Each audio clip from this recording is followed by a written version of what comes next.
വെട്രുവേൽ മുരുകനുക്ക് ഹരഹരോഹര.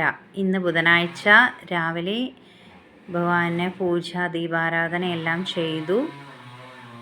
എല്ലാവർക്കും നല്ലത് മാത്രം വരട്ടെ. ഭഗവാൻ എന്ത് മെസ്സേജാണ് ഇന്ന് തരുന്നതെന്ന് നോക്കാം.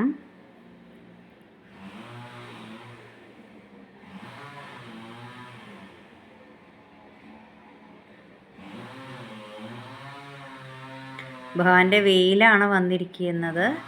இன்று இருக்கும் நிலைமையை பார்த்து நாளையும் இப்படியே இருக்கும் என்று நினைத்து விடாதே.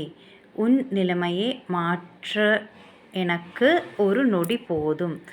ഭഗവാൻ പറയുന്നത്, ഇപ്പോൾ ഇരിക്കുന്ന നിൻ്റെ അവസ്ഥ കണ്ടിട്ട് എപ്പോഴും ഇങ്ങനെ തന്നെ ആയിരിക്കും എൻ്റെ ജീവിതം എന്ന് വിചാരിക്കേണ്ട. നിൻ്റെ ജീവിതം മാറ്റാൻ എനിക്ക് ഒരു നൊടി മതി, ഒരു നിമിഷം മതി എന്നാണ് ഭഗവാൻ പറയുന്നത്. അതെ, നമ്മുടെ ജീവിതം എപ്പോഴും ഒരേ നിലയിൽ പോവില്ല.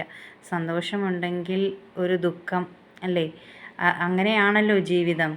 എപ്പോഴും ഒരുപോലെ ഇരിക്കില്ല. കാലാവസ്ഥ എപ്പോഴും ഒരേപോലെ ഇരിക്കില്ലല്ലോ. അതേപോലെ തന്നെയാണ് എല്ലാം. നമ്മൾ കടന്നു വരാനുള്ള ശക്തിയും പ്രാപ്തിയും എല്ലാം ഭഗവാൻ തരും. ഭഗവാനെ നമ്മൾ മുരുകഭഗവാനെ മുറുകെ പിടിക്കുക. ഭഗവാന്റെ വെയിൽ മുറുകെ അത് വെറും ഒരു വെയിലല്ല, നമ്മുടെ ജീവിതത്തിൽ പ്രൊട്ടക്ഷനാണ് ആ വെയിൽ മെഡിറ്റേഷൻ എല്ലാം ചെയ്യുമ്പോൾ നമുക്ക് അതിൻ്റെ ഒരു വ്യത്യാസം അറിയാൻ പറ്റും.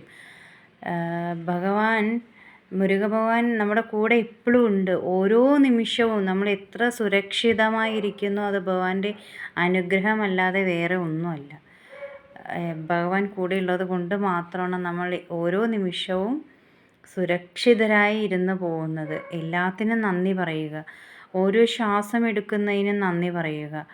ഈ ഒരു ശ്വാസം, അതും ഭഗവാന്റെ അനുഗ്രഹമാണ്. വെട്രുവേൽ മുരുകനുക്ക് ഹരഹരോഹര.